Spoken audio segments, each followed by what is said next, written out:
Eu acabei o primeiro tempo falando da origem do nome e da localidade e da época em que teria entrado em Israel.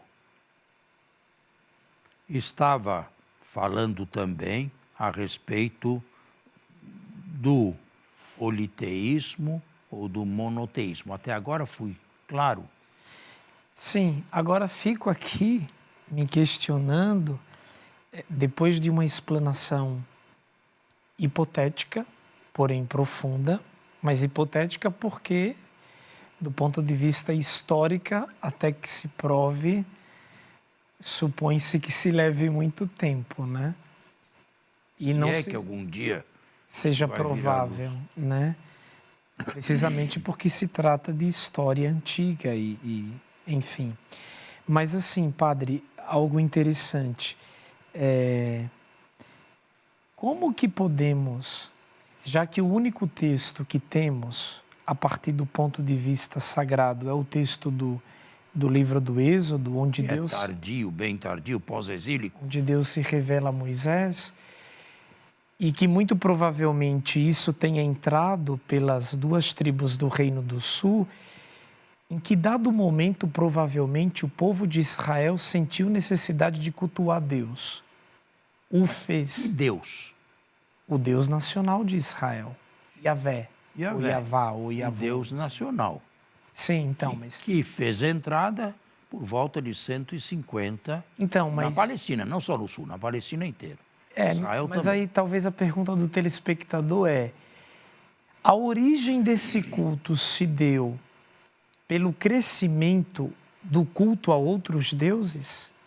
Não. Será? O culto a outros deuses acompanhou. Mas o senhor consegue entender minha pergunta?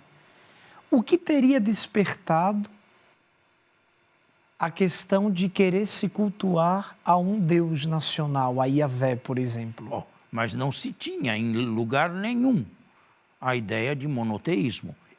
Esta divindade chegou. Não sabemos como, mas chegou a ser adorada e mais, aos poucos, com o tempo, tornada o Deus único daquela região, daquele território. Isto podemos dizer. Mais do que isto... Que quando a gente olha em história, por exemplo, o Egito tinha os seus deuses, de certo. Mas espere. Não terminei ainda. Em primeiro lugar, o que é politeísmo? Claro, adoração de diversos deuses, como bem mais tarde os gregos e os romanos. E o monoteísmo, adoração de um Deus só. Mas entre politeísmo e monoteísmo, nós devemos matizar o campo. Há lugar, num sentido evolucionista, para o enoteísmo, isto é, a adoração de uma única divindade, sem negar que outros povos tenham as suas divindades também. Mas Yahvé é o nosso Deus, habita neste templo e é o Senhor deste território nosso. A isto se dá o nome de enoteísmo. Não seria muito avançado para a época? Não, enoteísmo não. Monoteísmo sim. Agora, dado o enoteísmo, a monolatria, isto é, a adoração oficial, pelo menos, de um Deus único. Agora, talvez eu responda a sua pergunta feita há pouco, dizendo o seguinte: Yahvé sempre foi um Deus único. Ele era o Deus principal. E Deus com letra minúscula ainda. O Deus principal, o Deus territorial, o Deus daquele povo da região montanhosa da Palestina. Mas escavações e estudos encontraram também uma deusa chamada Asherá. Uma deusa possivelmente consorte de Yahvé, mas subordinada a ele, e uma deusa, digamos, benévola, Asherá. Pegue a Bíblia. Pertencente a que Primeiro. povo? A Israel. Imagina. A Israel. Pega a Bíblia. 1 dos Reis, capítulo 15, versículo 13, se não me falha a memória.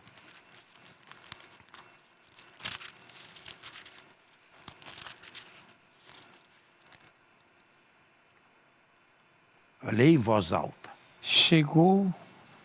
Chegou a retirar disso. Aqui nós estamos no reinado de Asa, em Judá, entre 911 e 870, os anos são um pouco anacrônicos. Vou começar do 11. Asa fez o que é reto aos olhos de Yahvé, como Davi seu pai. Expulsou na terra todos os prostitutos sagrados e aboliu todos os ídolos que seus pais haviam feito. Chegou a retirar de sua avó a dignidade de grande dama, porque ela fizera um ídolo A rainha-mãe. para Asherá. Asa quebrou o ídolo e queimou no vale do Cedron. Pronto, aí está. Se a Bíblia é contra, é porque havia. É porque havia esta deusa de menor poder, digamos assim, subordinada a Yahvé, mas o seu lado feminino. Estamos ainda no enoteísmo, não é? Ainda teríamos que falar em outra divindade, Astarté. Nunca ouviu falar de Astarté? Essa não. Não? Pois é, uma outra deusa. E, finalmente, Baal, Esse é famoso. que significa meu Senhor. Mas esse era cultuado entre os israelitas? Era, claro, evidente. Só o fato de os profetas irem contra demonstra que existia. Quais foram os profetas pré-exílicos que não foram contrários ao culto a Baal nos lugares altos? Se foram contra e condenaram, a conclusão só pode ser esta: existiram, senão não seriam condenados. Tá certo? Baal era o deus da planície, era o deus do povo de baixo. Mas como não havia muita distância entre os de baixo e os de cima, e como Baal era uma divindade mais palpável, é o autor da fertilidade, o deus da chuva, o deus da alegria, então Baal foi muito cultuado na época monárquica, ao lado de Yahvé. Ou então, balizavam o culto de Yahvé, tornando Yahvé ele próprio um Baal. Nunca tinha conseguido fazer essa aproximação na leitura. Uma leitura, ou melhor, uma balização, repito, do Deus Yahvé. Isto à época de Jeremias. Jeremias fala a mais não poder a respeito desta situação. E todos os profetas pré-exílicos mostram que o dia do Senhor, esperado como um grande dia para aquela monarquia, não seria um dia de alegria, um dia de festa, mas um dia de horror, então, um dia de tristeza. Então, a esta altura do campeonato, no que se diz respeito à religião no antigo Israel, é impossível ver de pé alguma instituição. Como instituição? Na religião do antigo Israel. O que você entende por sacerdócio, não. Nada disso. Deveria haver. Em todos os Imagina. lugares havia sacerdotes, de deuses também, sacerdotes e sacerdotisas. Imagina. Havia em todos os lugares. Lá também, em Israel, deveria haver sacerdotes sadocitas, só que a hierarquia deles, pré-exílica, nós não conhecemos mais. Deveria haver uma certa hierarquia naquele clero, mas Quem os instituiu? Infelizmente, querido, quem é o sacerdote? O sacerdote, mas temos 1 minuto só para falar de uma coisa assim, tão vasta, tão profunda, tão importante, é melhor deixarmos aí Para o próximo programa. a semana que vem, não é? Assim entramos no sacerdócio, mas ainda não acabamos de falar da divindade. É preciso não misturar as coisas e não esquecer uma falando de outra. Até a próxima semana, muito obrigado pela escuta e tenham todos, como já desejei, uma feliz semana. A você e a sua família, um domingo abençoado e uma boa semana na paz do Senhor.